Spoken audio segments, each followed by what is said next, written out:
louvando e glorificando ao nome do Senhor Jesus. Gente, a Bíblia é um livro que conta a história da salvação.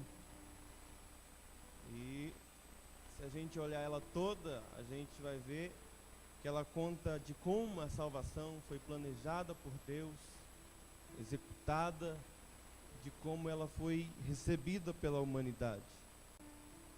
Uma coisa que nós observamos nesse plano da salvação é que Deus ele não se surpreendeu com o pecado de Adão.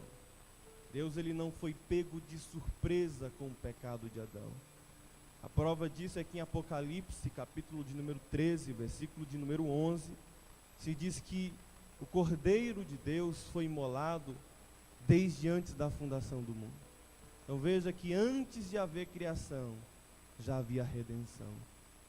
Desde antes de haver gente, desde antes de haver humanidade, desde antes de haver árvore, planta, o Cordeiro de Deus já havia sido imolado pelos nossos pecados. Então, Deus não foi pego de surpresa com o pecado de Adão. E a salvação, ela foi planejada na eternidade. E se eu quiser falar numa linguagem nossa, bem simples aqui, porque, irmãos, Deus é muito profundo e a gente é muito raso. A gente poderia dizer que o Pai é aquele que planeja a salvação. Ele planeja como seria para resgatar a humanidade, como aconteceria a redenção da humanidade.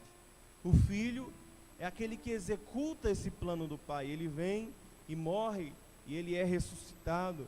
E o Espírito Santo ele entra como aquele que explica e aplica a obra da redenção. Então, meus irmãos, a gente olha para o livro de Gênesis, Eclesiastes capítulo 7, versículo 29, que Deus ele fez o homem bom. A palavra de Deus diz em Eclesiastes 7, 29 que Deus fez o homem bom, mas esse se perdeu em suas astúcias. Então Deus fez o homem bom, reto, santo, justo, íntegro, mas o pecado o enfermou. Há uma tradução que diz que quando Caim nasceu, Eva levantou ele para o céu e disse Enos, que tem um sentido de gravemente enfermo e muito próximo da morte. Portanto, toda a humanidade estava enferma, porque todos, sem exceção, descendem desse tronco genealógico que é Adão e Eva. Paulo, no capítulo 5 de Romanos, ele diz que ele toma a morte como prova irrefutável de que o homem havia pecado, de que todos haviam pecado. Isso é interessante, porque ele diz, é por isso que todos morrem. Ele usa a morte como prova de que o pecado de Adão havia sido herdado por todos nós. O pecado original foi herdado pela humanidade. E ele diz, por isso todos morrem, Romanos 5.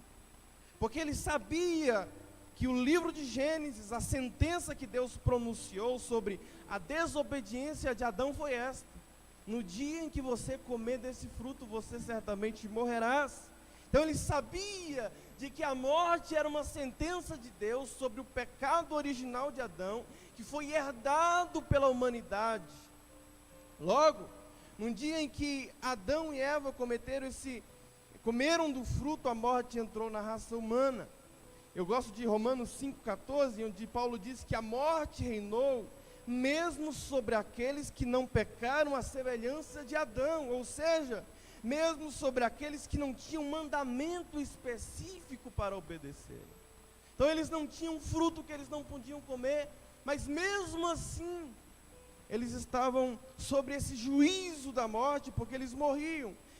Ele diz que a morte reinou mesmo sobre estes, mesmo não tendo uma expressão clara, não ficaram isentos da morte. Ele diz, a morte também reinou sobre estes, mostrando que o pecado não é apenas um ato, mas uma condição da humanidade. Por essa razão, Davi disse, nasci em pecado, e em pecado me concebeu a minha mãe, Salmo 51. O homem não é pecador, portanto, porque peca, mas peca porque é pecador. E a gente poderia parar aqui e se perguntar o que é pecado. Porque há muitas definições de pecados, mas, numa linha geral, irmãos, pecado é tudo aquilo que adoece o homem. Por exemplo, um adultério não tem como ser saudável. A pessoa, ela fere a sua esposa, fere os seus filhos, ela se fere e ela se adoece. Isso é pecado. E a gente poderia pegar um monte de outras coisas, por exemplo, prostituição.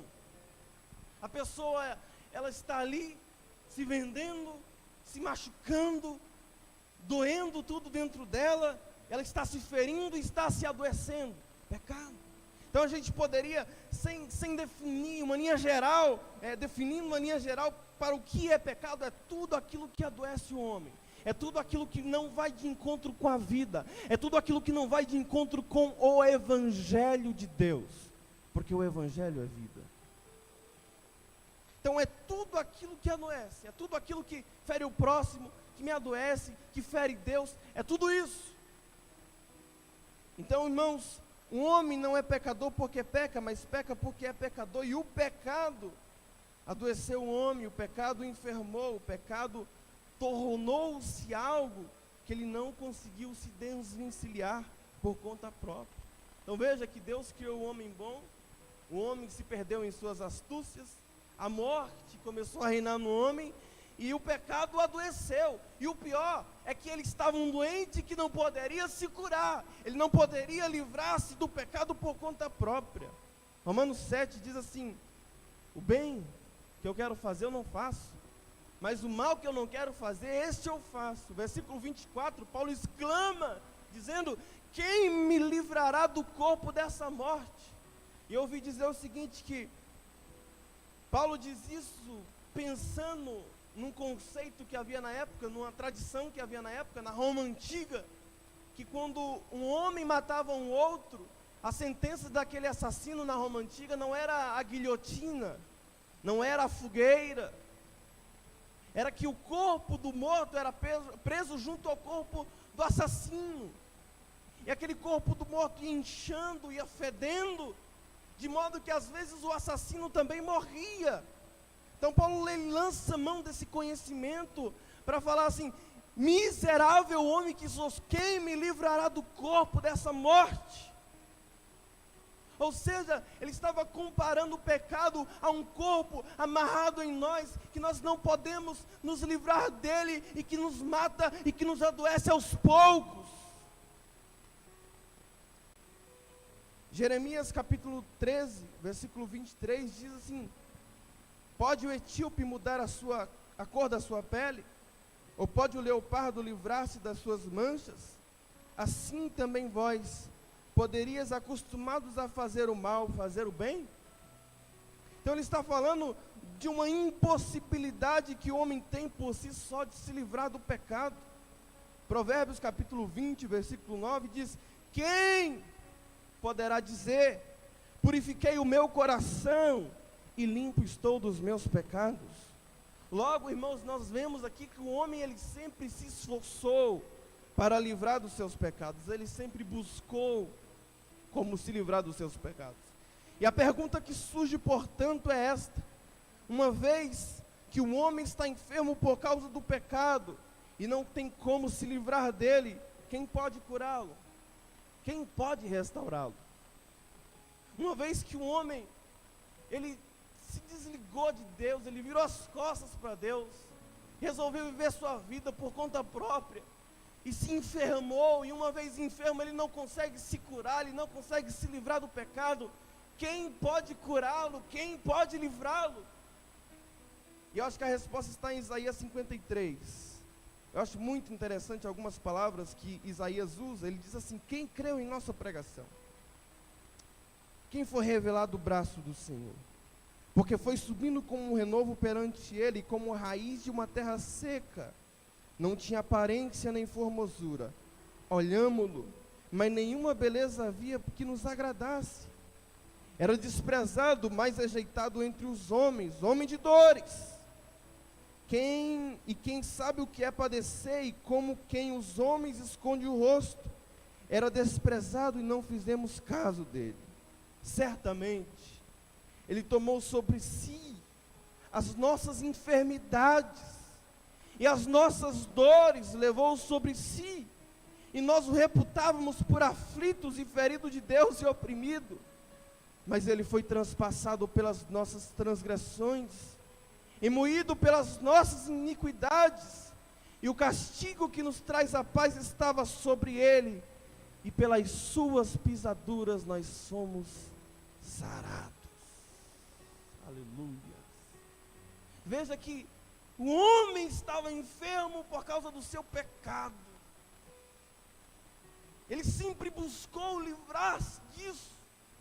E se a gente olhar a história, os bodes, os sacrifícios, aquela busca por Deus, aquela busca por encontro, era aquela culpa latejando, tentando se livrar, tentando se tornar alguém melhor.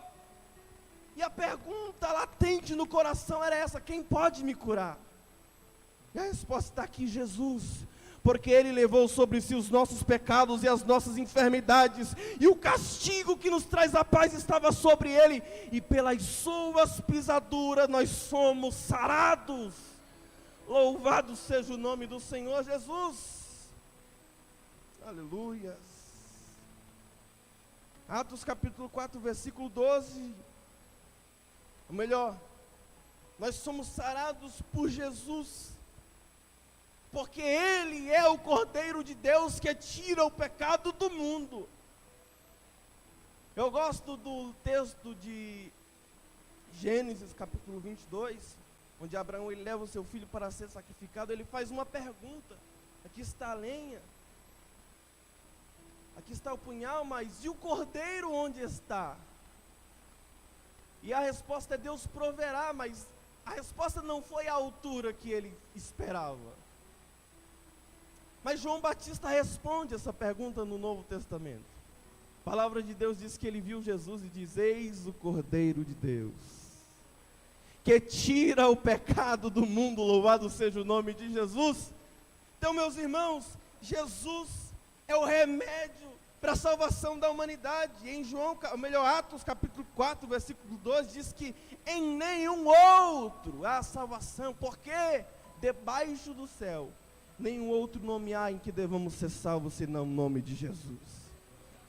Então veja que Jesus, Ele é o remédio para curar o pecado da humanidade, a enfermidade da humanidade. João capítulo 8, versículo 46, ele diz: aquele que não crê em mim morrerá nos seus pecados. Ou seja, aquele que não tomar desse remédio vai morrer. É o que Jesus disse. Um homem, portanto, meus irmãos, ele não perece por falta de remédio, mas por não tomar posse dele. Vou repetir: um homem não perece por falta de remédio, porque o remédio já foi provido por Deus e é Jesus. Ele perece por não tomar posse desse remédio.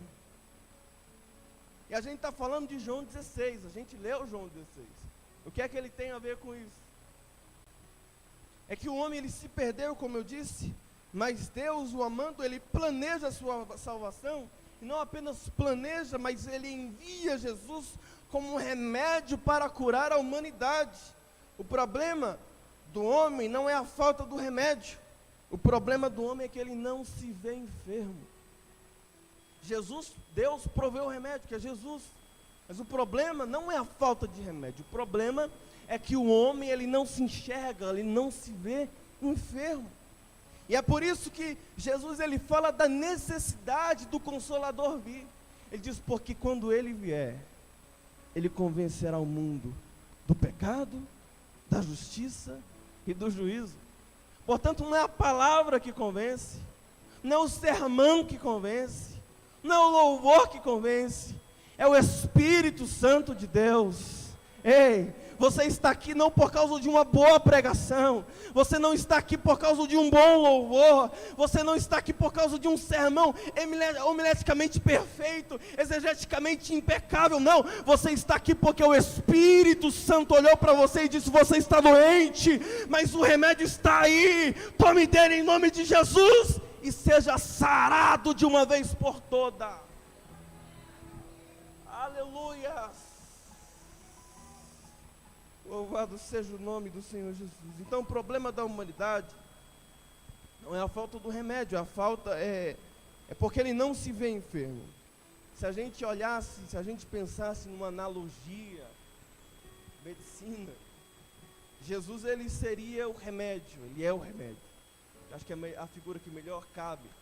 O Espírito Santo ele seria uma espécie de médico, responsável por examinar, diagnosticar e prescrever o remédio para curar as suas feridas.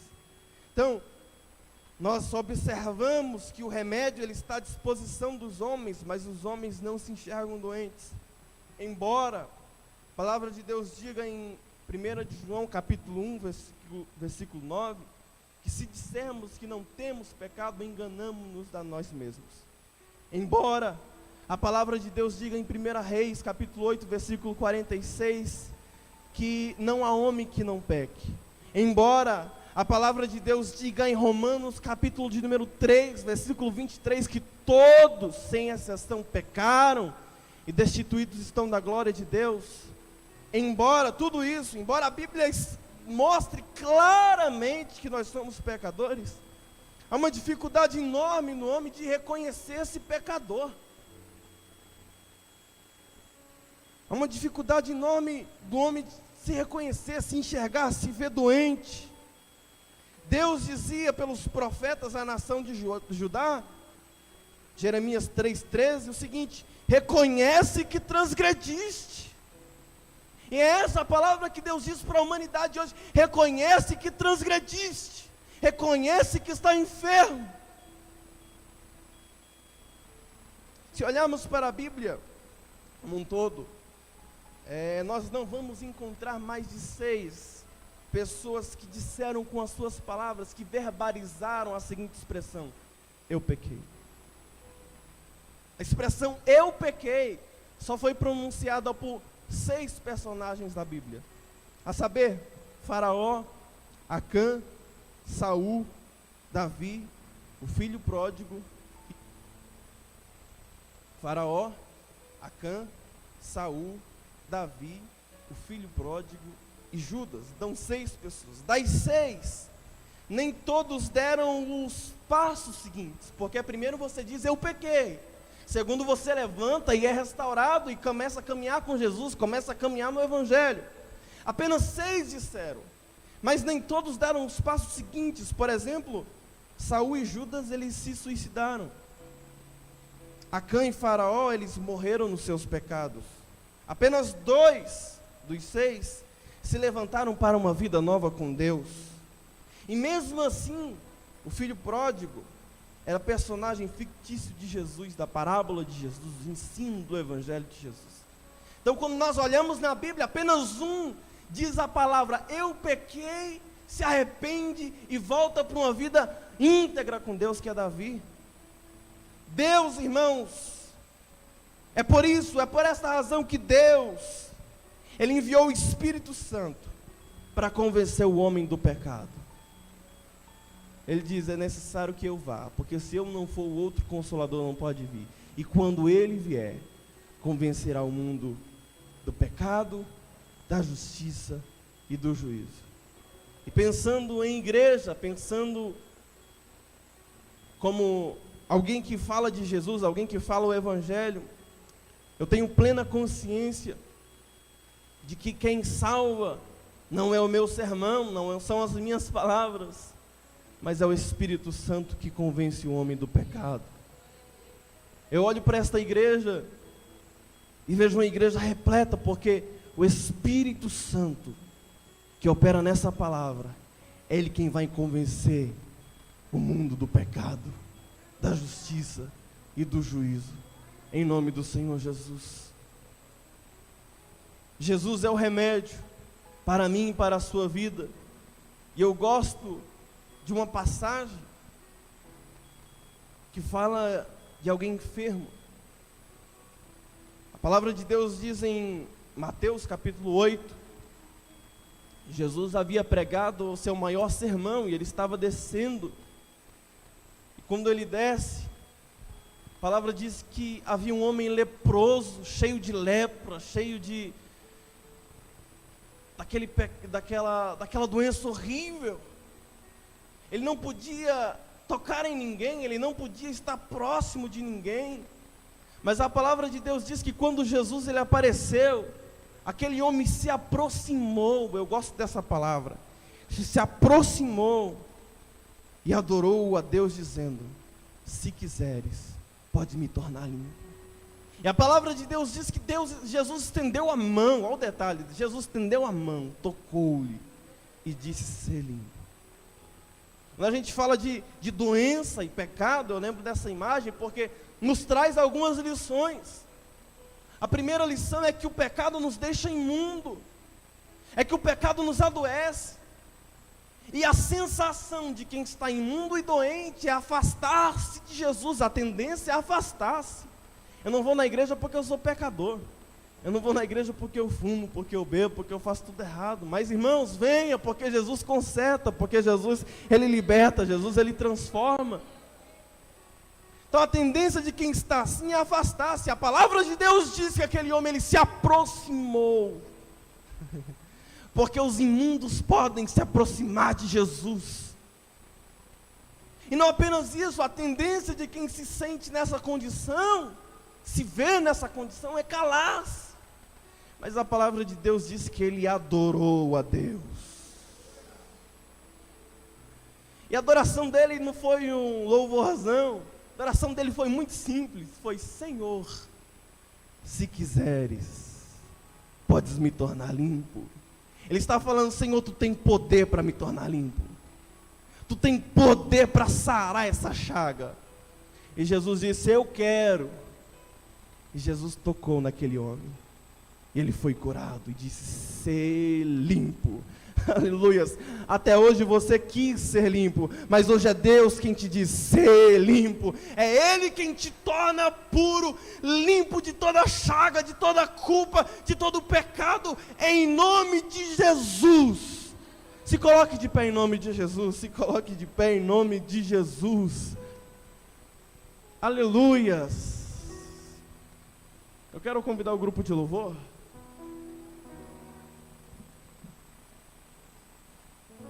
Eu tenho outra imagem. E a segunda imagem trata-se de um homem que está à beira de um tanque. E havia uma crença de que, de um certo em certo tempo, o anjo descia, tocava as águas, e o primeiro que entrava ali, ele era curado. Mas aquele era um lugar de injustiça, porque imagina só, quem estava ali cego, ele tinha desvantagem em relação àquele que tinha visão. Aquele que estava ali coxo, ele tinha uma desvantagem em relação àquele que estava são das pernas, podia correr. Então havia ali uma crendice, uma esperança de que um anjo vinha, tocava, e aquele que pulasse na água primeiro, ele era sarado da sua enfermidade. Mas um dia vem Jesus, chega para um homem que não tem mérito nenhum, que não fez nada para merecer aquilo, e ele diz: ó, você quer ser curado? Ele fala algumas coisas e Jesus fala: ó, levanta, toma sua cama e vai para sua casa. E a palavra de Deus diz que ele se viu curado. O que tem a ver isso comigo, com você? Que aquele tanque de Betesda, que aquele homem, ele representa a humanidade, esperançosa por alguma coisa que poderia livrar ele daquela condição paralisante. Ele estava ali representando a humanidade como um todo, como alguém que não podia fazer nada para se livrar daquela condição, daquela condenação. Esperava alguma coisa mística, mas um dia apareceu Jesus e perguntou para ele: você quer ser curado? E hoje Jesus pergunta para você: você quer ser curado? Porque o problema muitas vezes é que nós não queremos ser curados, porque se a gente não for curado, a gente vai ter um assunto, a gente vai ter alguns prazeres que a gente tem e não quer abrir mão. Mas a pergunta que Deus faz é: você quer ser curado? Então levanta. Olha, a palavra de Deus para você é essa: levanta, levanta. Se você quer ser curado, levanta. Se você quer ser curado, levanta. Aleluias. Toma a tua cama e vai para a tua casa. E a palavra de Deus diz que ele se viu curado. Você consegue se ver curado em nome de Jesus? Você consegue se ver sã em nome de Jesus? Aleluias.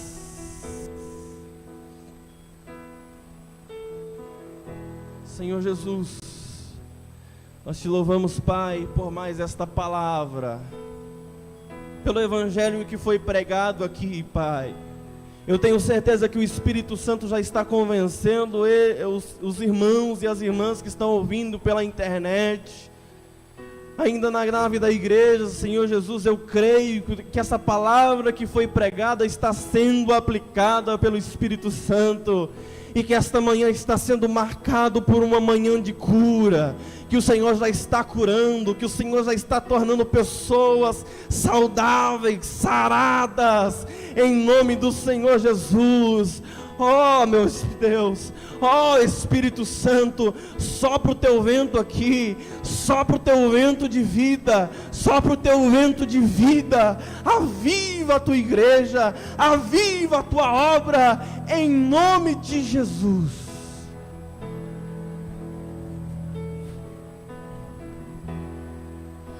Uma chance igual a essa, talvez eu